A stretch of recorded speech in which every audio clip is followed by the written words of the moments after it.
I'm Amy Cherry. This local news is a service of Flagler County's Toyota dealer, Beaver Toyota, here to wow ya. As demand for the COVID-19 vaccine continues to far exceed supply, one local official is asking the public to take the virus seriously. John Arking reports. Flagler County Commissioner Dave Sullivan addressed the COVID-19 situation in Flagler at Monday's commission meeting, saying that we're at the most serious stage of this disease right now. If we don't take seriously what's been said, then it's going to get worse before it gets better. Obviously, the vaccine is where we're coming. I was at a Northeast Region meeting where the state rep talked about availability of the vaccine.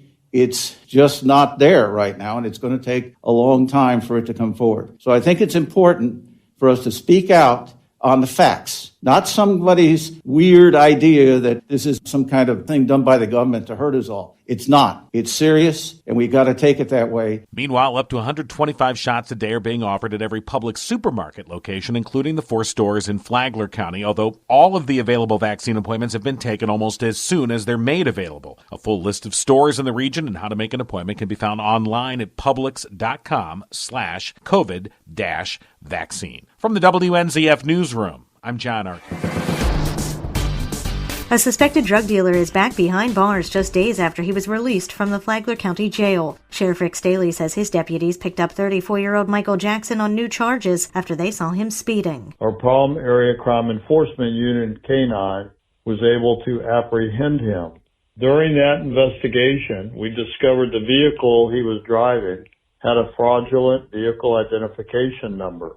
So he's now back in jail on grand theft of a vehicle that was stolen 2 years ago from a Honda dealership in St. Johns County. Jackson was initially charged with drug possession after a raid on a home in Palm Coast on January 5th. Now he's not going to get an opportunity to be out on bail. Flagler County Sheriff's deputies have shut down a business they say was operating as a drug haven. Deputies, joined by the SWAT team Tuesday, served a search warrant at a business on the 100 block of Hibiscus Avenue in Bunnell, where they say owner 43-year-old Rodney Hill was selling crack cocaine. Hill and 64-year-old Andrew Jones Jr., who were both on inmate release, were arrested, along with 52-year-old Michael Hudson, who had an active warrant out for his arrest on drug charges. Sheriff Staley says their arrests should serve as a warning to others. If you want to run a drug business, we are going to visit you, and you will end up at the Green Roof Inn, and we are going to take the profits and the drugs from your business. Get a legal job and don't have to visit or be met by the sheriff's SWAT team. Flagler County educators will be honored in a new way. Karen Johnson has the story. Flagler Schools is announcing a major change to this year's Teacher and Employee of the Year Gala to be held Thursday, January 28th. Jason Wheeler, Community Information Specialist for Flagler Schools. This year, in the light of what's been going on in our community and with the fight against COVID-19 and the spread and everything, we decided just out of an abundance of caution that we will go ahead and have our gala online. We're going to produce a video. So it's the ability for the entire community to go ahead and join all of us at Flagler Schools in celebrating all these people. They'll also name our district Teacher and Employee of the Year, who will then go on and represent Flagler Schools in statewide competition. The video will be streamed on the district's website, flaglerschools.com, at 7 p.m. on January 28th. For Flagler's Morning News, I'm Karen Johnson.